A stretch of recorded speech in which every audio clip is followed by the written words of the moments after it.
magandang umaga sa inyong lahat. Ako si Nanang Faith at nandito ako ngayon para magkwento at mag-share ng aking experience ng aking pagpapasus noong bagong panganak pa lang ang aking anak. Pero bago tayo magsimula, paki-like, share at subscribe ang aking video para mas maraming nanay at pamilya ang ating matulungan sa pagpapasuso. Ako ay isang first-time mom sa aking anak na 2.5 years old na ngayon. Noong buntis ako, sabi ko sa sarili ko, 1, magpapa-dede ako sa aking anak. At 2, hindi ako masyadong nagbasa. Basta ang alam ko lang, maganda ang benefits ng breastfeeding at magpapas-dede ako at madali lang. Kung pinanganak si baby, ilagay sa ating dibdib at okay na. Hindi pala ganon. Kasi ako, nagkasakit yung aking dibdib mga 2 or 3 weeks pa pagkatapos ko pinanganak si baby. Yun pala, ngayon ko lang nalaman na hindi pala dapat ganon. Ang mga nanay, hindi dapat pala tiisin yung ganong katagal na sakit. Mali pala ang aking position, ang aking pagpapadede. May mga ipapakita akong pictures dito.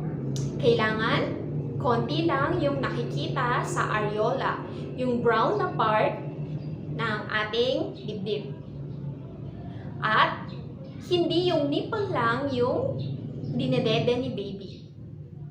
Pangalawang picture, ilagay ang dede sa baba ni baby.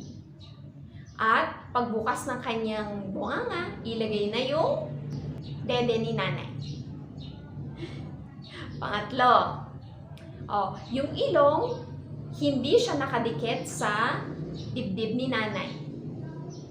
Yung lips niya parang isda, nakabukas, yung parang bibig ng isda. At yung areola, yung brown na part, hindi na masyadong kita. At yung hili, yung baba, nakadikit sa dibdib ni nanay. Ganito yung mga pictures na nakita ko at nakakatulong naman. Malaking tulong naman ang mga ito.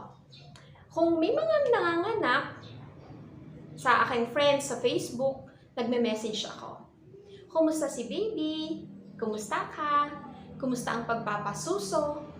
Usually, may mga natatanggap ako, sinasabi nila, ay, okay naman, ganyan. Tapos nung pinalo up ko ulit, ay, masakit ang aking dibdib, masakit, wala na lumalabas. Kung pinipisil ko, wala, konti lang yung dede ko. Hey, ganito yon. Yung tiyan ni baby, maliit pa lang. Kasing laki lang, yung bagong panganak, kasing laki lang ng isang kalamansi. So, konti lang yung kailangan ni baby.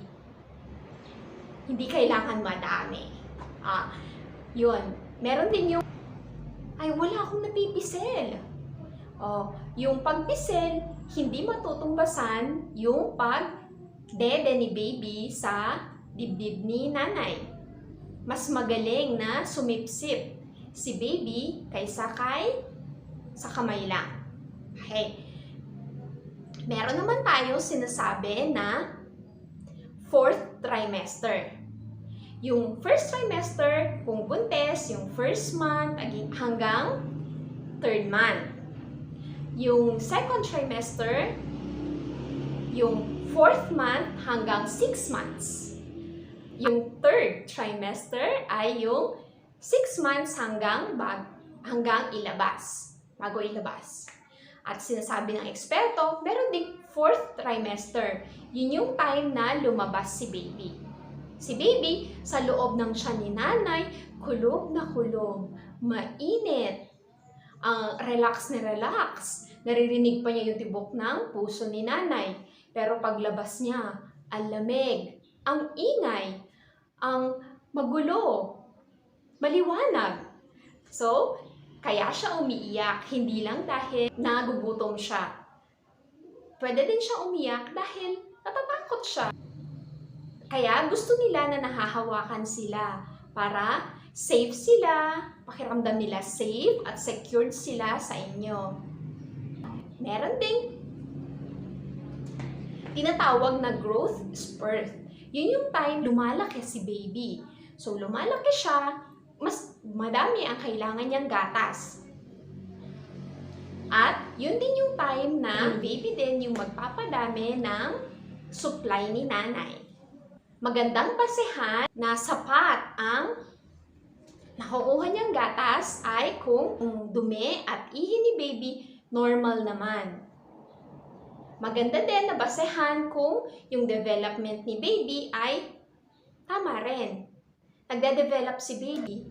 May mga kaya na siyang gawin. So, ibig sabihin, sapat yung nakukuha niya sa'yo. So, nanay, huwag kang matakot. Maniwala ka lang sa sarili mo na kaya mo yan.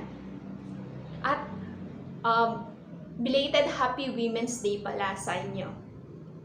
Kaya mo yan, nanay. Pagpatuloy mo lang. At kung may mga katanungan ka, comment lang at itry kong sagutin. Okay, yun lang sa ngayon. Salamat! Bye-bye!